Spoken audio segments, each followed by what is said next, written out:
thanks for joining us today. I really appreciate it. I was gonna talk to you about Anambra politics, right? So in the next 2 weeks or maybe 3 weeks on November 6th, yeah, 3 weeks, yeah, Anambra will go to the polls to vote in our new governor. You know, so I wanted to like get your the way I wanna do it is just spend 30% of the time talking about the candidates, the normal stuff, basically about, for example, one of the things I noticed personally was there were there were no apart from the PDP guy, there were no other newcomers. So what I mean is this: other people we all know who they are, and also and that's what I want to discuss is what is the influence of godfatherism, or what people might call neo-patrimonialism. So, for example, as you well know, in Nigerian politics, it's very difficult to get into elected position if you don't have a godfather or someone supporting you. For example, in Anambra State might be Ato Eze, Andrew Bass brother, Eseloga, the normal names that we all know about, right? And then most importantly, I want to talk about most importantly, like we both said yesterday, how do we, when these guys are done very soon, as we said yesterday, at some point they will all leave the stage. How do we engineer or start a new process of leaders that are going to come into power, and when they come into power, they will do well, they will lead well, they will create positive change. So yeah, just basically, I just want to know, what do you think? Like, come November 6th, what's your impression? Like, what's your first take? I I'm going to start from. I was in a meeting yesterday. I told you I went to Onitsha today, Yeah, right? yeah, So I was in a meeting with other faith-based organizations and civil society organizations. I hope I'm loud enough. yeah. You are. All right. So we were trying to. What we pretty well looked at is how can we raise the morale of people to come out to vote. Yep. So we're brainstorming. That is one. And how do we curb, election violence? Malpractice, yeah, violence, yeah. Good. So that was the thinking around it. Mm. So, but we found out that Anambra State, Mm. have this culture. Not, I wouldn't call it a culture anyway, but there's a possibility people may not come out because of what is happening. It's as if, like I told. Violence. Yes, when we take two steps to encourage people to come out, Mm. one single act of violence or insecurity can make people go back inside again. Yeah. Now, to answer your question, how do I see Anambra State election? One, there are things on ground. I'm going to list it out for you. First of all, is the way elections, voting have been before, is not the way it's to be now. There are more polling units. Like if you pass 5 houses, there is a polling unit. So you don't need to move very far away from where you are, because before it was you move to the marketplace or a central place You have, or you a have, you have, you church. have to take a bus or take a taxi or take a That's keke where, napep. Yeah. or even a bike to get to where. Yeah. But now it's not like that. Yeah. So polling units are very close to you, so you can Yeah. just walk from. You cannot even walk a kilometer before you get to the next polling unit. So proximity of the polling units, which helps our case, or helps us to come out and vote. That you can only save yourself Yeah. to come out, cast your vote, then go to a secure place, if not in your house, to wait for the voting to complete. Then you can come out to know the outcome. Yeah. That is one. There is heavy presence of the military, the police, the security agencies. There are roadblocks. That is two. And three is, that during elections now, there is nothing like going to market, going to church. No. Yeah. So there is serious movement restriction. So the only movement you have to do is just to walk out of your place And go and to the vote. polling unit and vote, then go back. Yeah. Then Then INEC officials have buses and stuff, which of course puts them at risk. But we believe that they have, people who can. They have security agencies that can take care of them, moving sensitive materials from INEC office to the polling units that I mentioned. So this alone would at least give people the courage to say, okay, we can come out to vote if we see INEC officials in the polling units. So there will be election in Anambra State come November. That is one point I want to stress. But would people come out to vote? It is determinant of what is happening now. Believe me, there are a lot of civil society organizations and other stakeholders that are joining hands to ensure that people come out to vote and leave fear out. So if there's election, there will be election. So what you're trying to say is the voter apathy, right? The violence that is happening now in Anambra State and in the southeast. People are scared to come out to vote, number one. Number two, because people feel that their votes don't count, right? People feel like the elections are rigged. They're not going to come out to vote. Like I think he said, is it 20% of people? I think when we talked last time, is it 16%? Is shocking numbers, right? So about people they're eligible to vote in Anambra State Port 12 votes. We shouldn't be having that kind of low turnout. I mean, we don't know what November 6th is gonna happen. What turnout will be like. But hopefully, I hope for the good of Anambra State and for the good of us, that people come out to vote. But the issue for me, right, like the issue I want to just touch on just very briefly is this idea of recycling our political leaders, right? So Anambra was once a senator. He was also a governor. He's a senator. No, is he currently? I don't think he is currently because we have Ekunife. Okay, you mean Andy? I mean Andy, not Efan. I mean Andy. He was. I was thinking. So Anduba, for example, he was once a senator. He was also a governor as well. Let's not forget, for a couple of, I think, few weeks he was a governor. Before he had the issues and he had to leave, right? Efan, on the other hand, is a senator, a serving senator. Soludo was once CBN governor. So all these guys, right? There is no, apart from the PDP guy. He has once run for the governorship post. Exactly, right? Exactly. So it's as if the issue we have in Nigerian politics is this idea of we keep on recycling these old leaders, these people that we know they can't do anything different. I was telling my wife, right? Kefan Doban we mend Anambra State now. What does he have to offer to us? Nothing. The guy has nothing. What did he do when he was senator? We don't know. His antecedents alone shows that he's not coming with anything different. Exactly, and bro, what I find shocking is when I see this guy, right, the arrogance in his face. I believe, looking at Anduba, right, I feel that this man thinks he's governor. This man feels that it has. I must remind you that at this point, APC, before now, APC in Anambra State said that he was not the person who chose to represent them.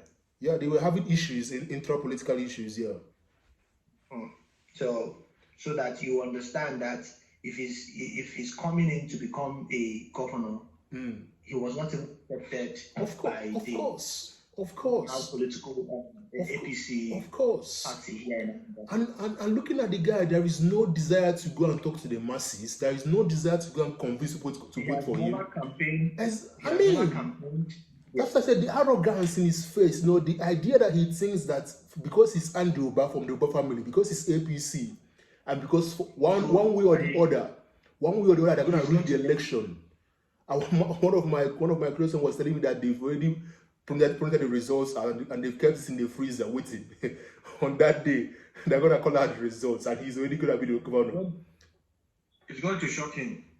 I hope so because Anambra State is not Imo State. I hope so, my brother, because for me, I feel like we have a chance come 3 weeks time. At least we can start from somewhere.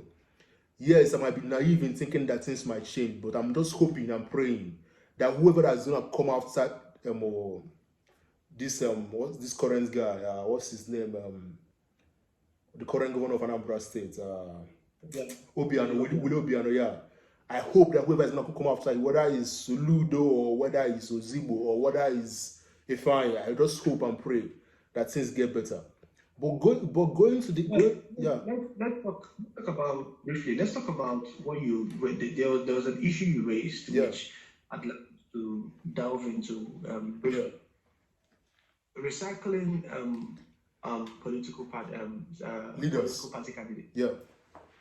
Who keep coming out again and again. I was on the phone with my friend yesterday. We talk at length. Yeah. So I was telling him, I'm going to be very plain with you. I don't like, you know me by now, I don't like sugarcoating. I'm going to be very open with you. Yeah, of course, yeah. Now, these guys are actually playing down. Actually, I started by telling him, first of all, these guys are amassing wealth for themselves. Yes. Not because of their children. Because their children are not in Nigeria. Their children are outside overseas, Nigeria. outside, UK, US. They have good education.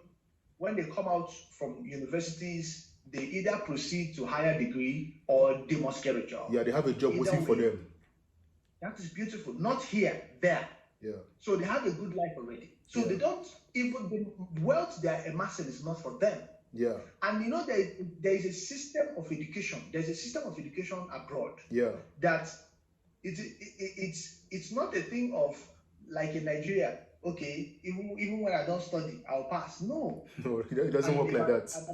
And if I pass, yes. And if I pass, I have. And if I don't study and for some reason I pass because I have long legs, I am going to get a job. No, it's not like that. You have to study. Yeah. And while you are studying, the euphoria of study is in you that you want to learn more. Yeah, exactly. Right? I agree. There is a part you play to that's the future that is in school that makes you secure a better life after school. Yeah. You agree with me because you're there. Of course, 100%. You're right, 100%.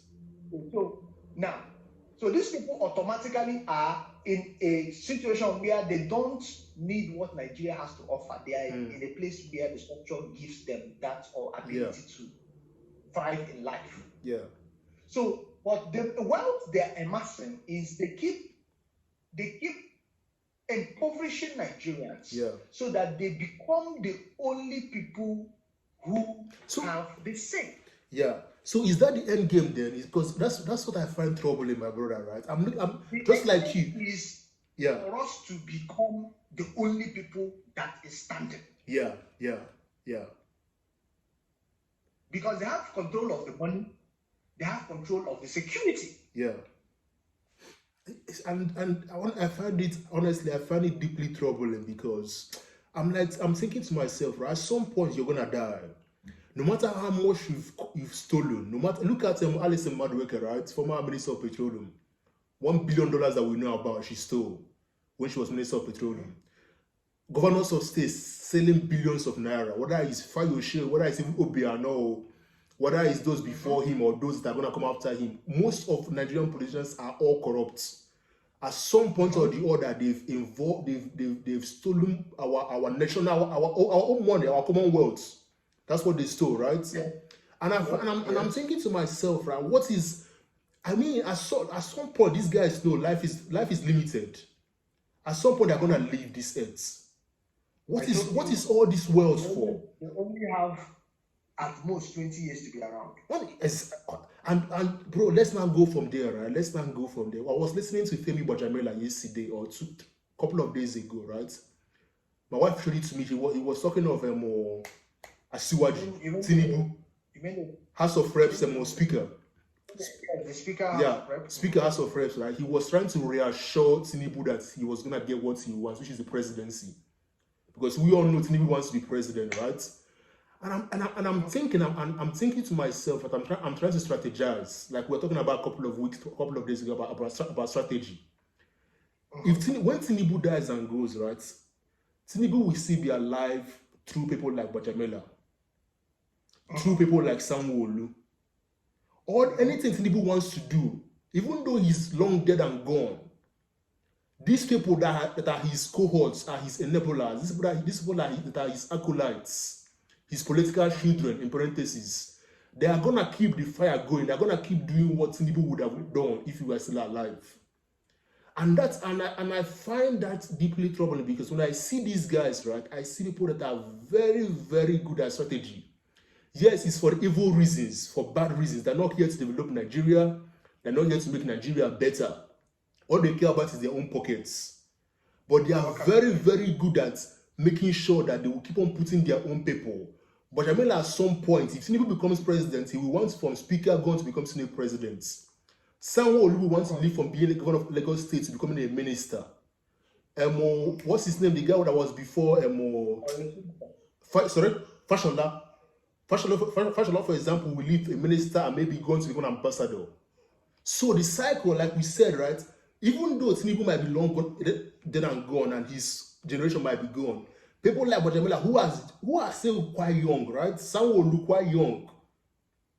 They will keep on perpetrating that same corrupt acts. You know, they will keep on doing those same things. So my question now is, how do in the corridors of power? Exactly. Then they will not leave.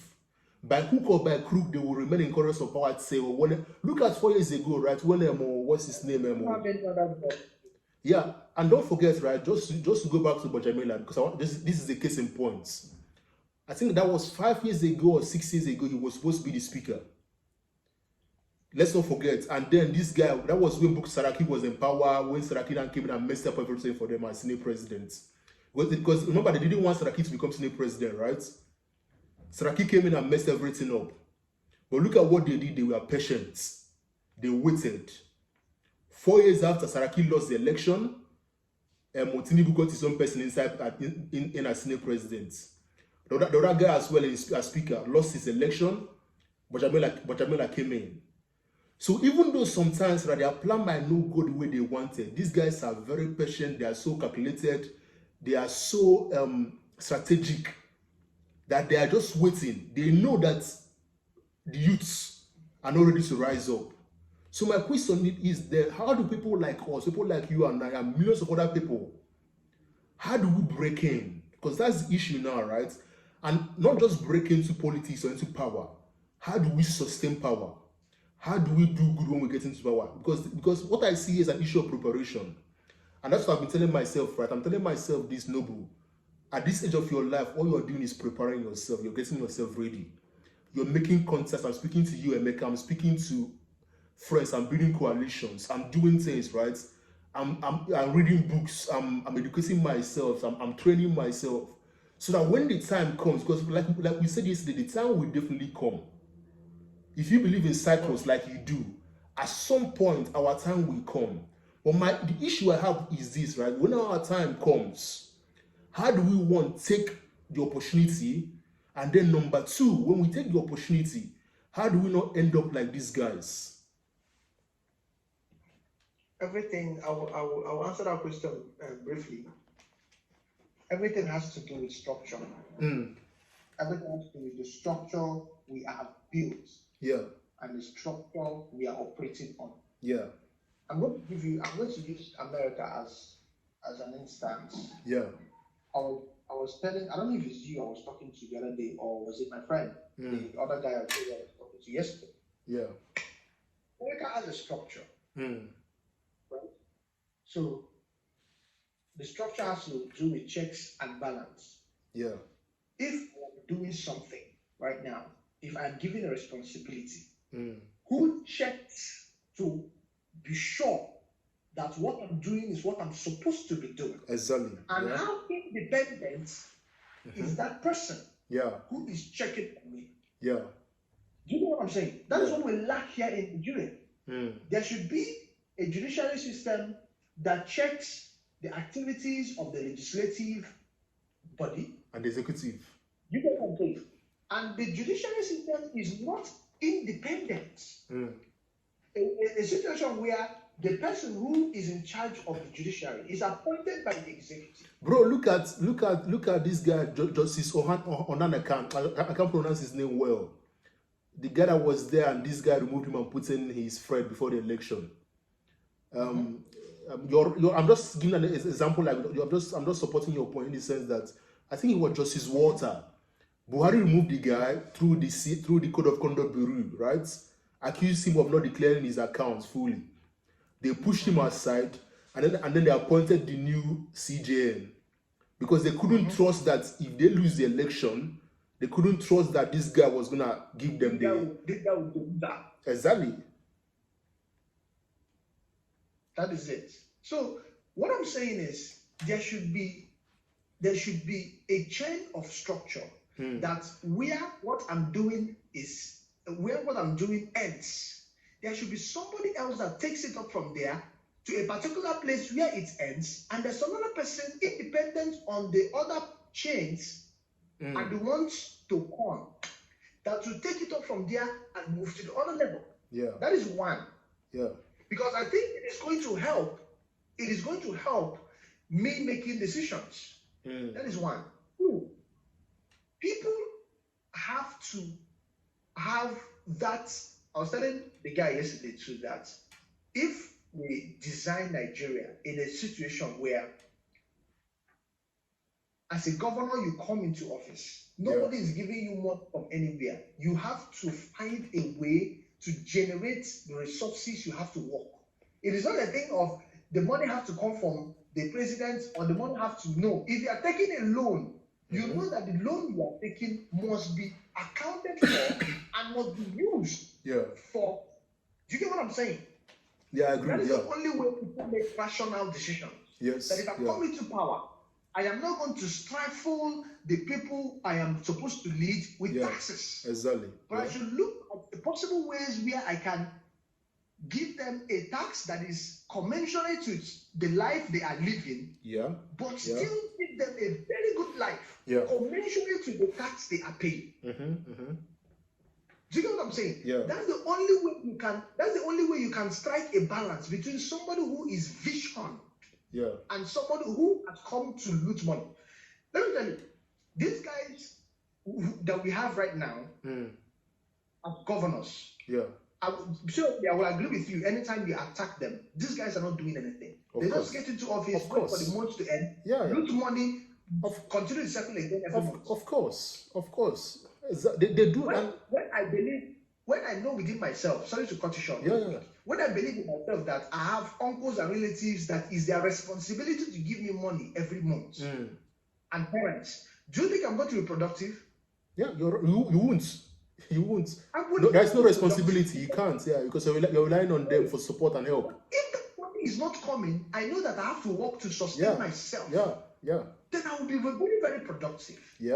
So the system alone is what is giving these people the temerity to continue to eat down our economy.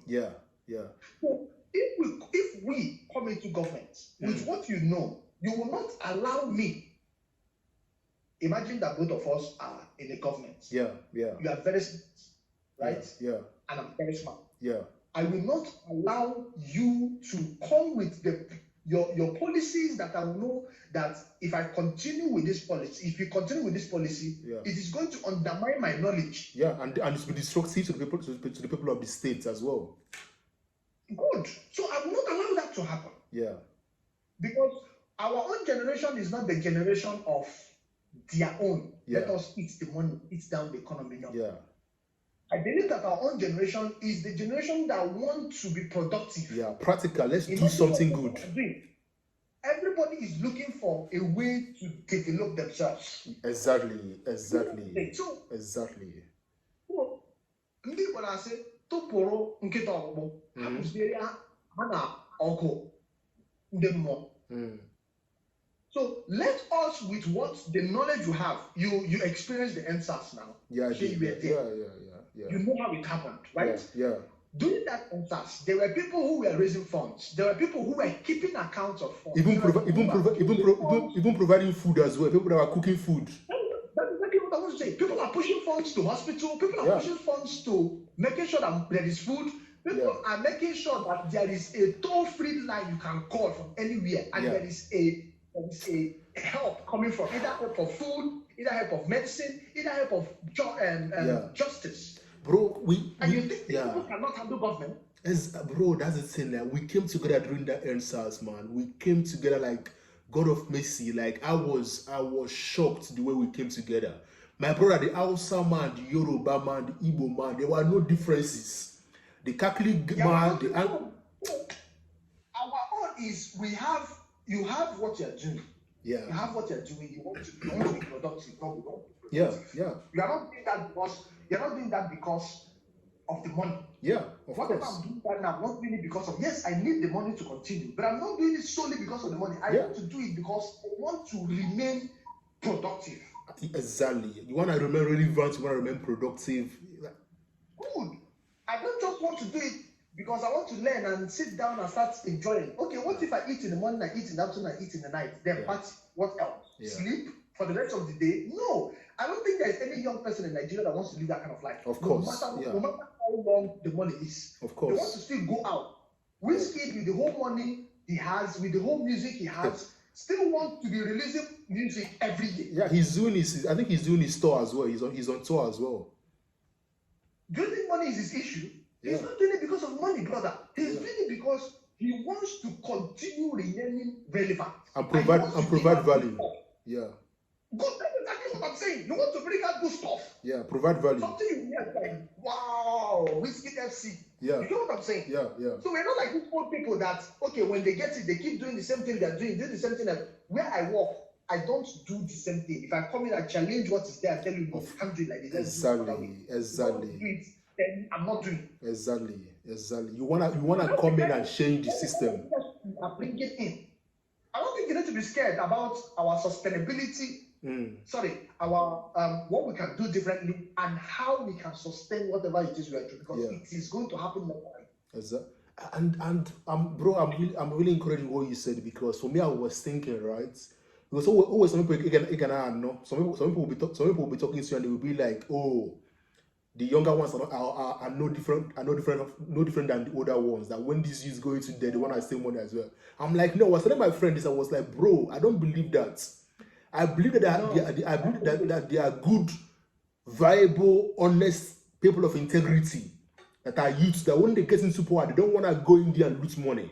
Like you said, they want to go in there and create a change, make a difference, be the change in power. Don't just go in there. And I was like, bro, I'm very optimistic about Nigeria. You might have given up about Nigeria and said, oh, it's not gonna get better. But I always tell myself this: I'm always gonna be Nigeria till the end. I can't identify as anything else apart from being a Nigerian. I have no option, and that's what I think that Nigerians don't get yet. Most Nigerians think that they have option. We can pack our bags and leave Nigeria to Spain, to UK, to US. But even in those countries, like I can tell you this plainly. Even here in the UK, I still feel that I'm a Nigerian. I still feel that no matter where I am all over in the world, first and foremost, I'm a Nigerian. I have a duty to make Nigeria better. It is in my calling. I believe that I cannot just, like you said, I'm here for a purpose. I'm not just here to wake up in the morning and go to work and come back. I'm here to at least serve a bigger purpose that is bigger than myself, you know. And that's why I think that most youths, they have to key into this agenda. I think that for us to make Nigeria better, like we were talking about social media yesterday. Look at without Twitter and without Instagram, without Facebook, NSAS wouldn't have worked out the way NSAS worked. To not work out now. Exactly. People were on Twitter, NSAS everywhere, trending worldwide. To the extent that you had top people in US recognizing that, to the extent that even a couple of months ago, our country was gonna go buy weapons from America. America told them, no, we won't give you weapons because of NSAS. So that tells you that NSAS had ramifications all over the world. Yes, the government succeeded. It has not started, bro. You see what happened in NSAS? It has not started yet. It is yet to. The end game is yet to start. Believe me. People are watching from all over the world. You think Switch is just silent? I think what she's doing, she keeps going about to spread the word. Yes, to strategy. Make sure that light doesn't go off. Yeah, strategy, very strategic. I like what she's doing. She's very, very strategic. I like what she's doing. And no matter how little anyone's effort is, no matter how little It's anyone's something. effort It's something. it's something. Yeah. It is changing. I told them yesterday, no matter what we do, use the Cali bulletin, continue telling people come out and vote. Of course. Let us meet the big four, the traditional rulers. Yeah. Let them come out. We are going to put a camera to their face. Let them encourage their people. And after they must have done that video, small video, like 1 minute video or thereabouts, tell them that they should come out and vote, that this is our state. The more you keep using the social media as a propaganda, you keep killing the morale of people who want to come against you. Of course. So I told them yesterday, what we need to do is to use every form of media, print media, the social media, newspapers, social media, and just put in resources into that place and continue doing it. Yeah. People will come out and vote. You remember how coronavirus happened? Yeah. Do you think if wash your hand, use face mask, maintain social distance? Yeah. Do you think if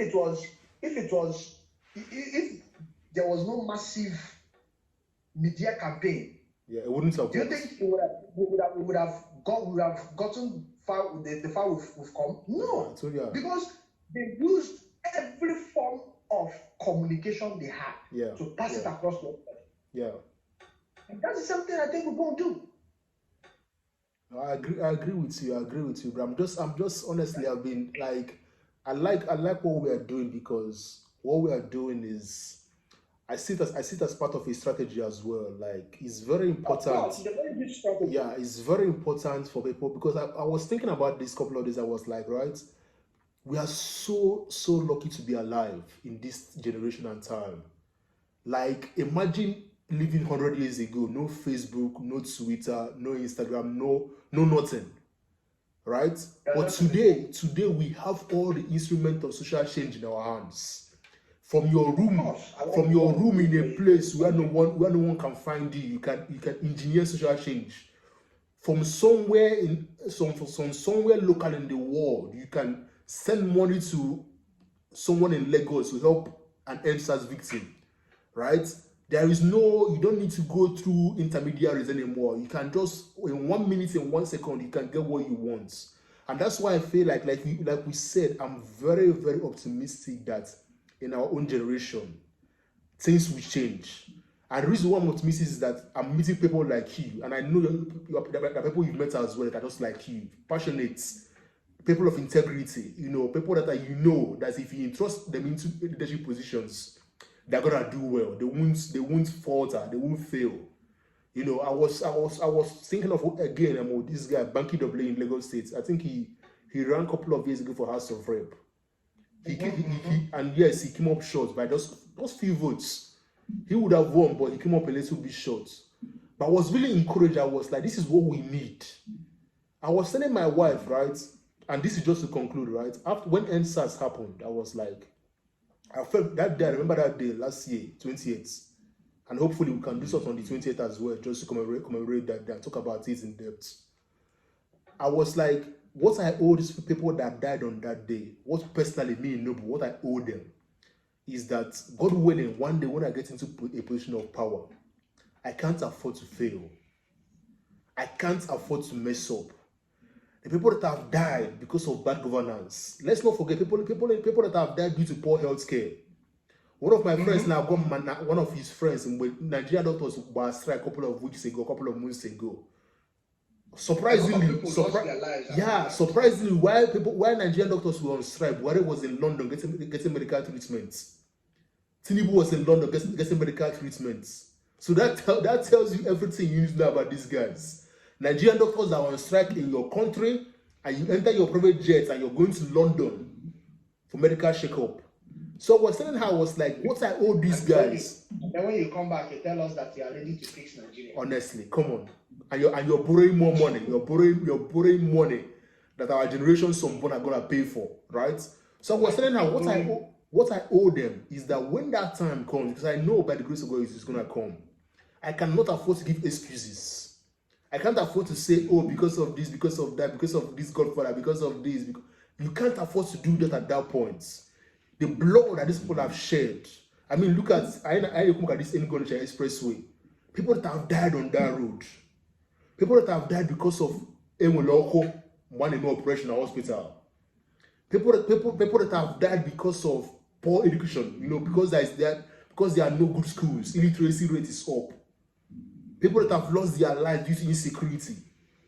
We're never gonna know their names because they're not that. Because imagine the driver of Azobogo. So my point is, God willing, at some point when we get there, we can't afford to fail these guys. We can't afford to mess up.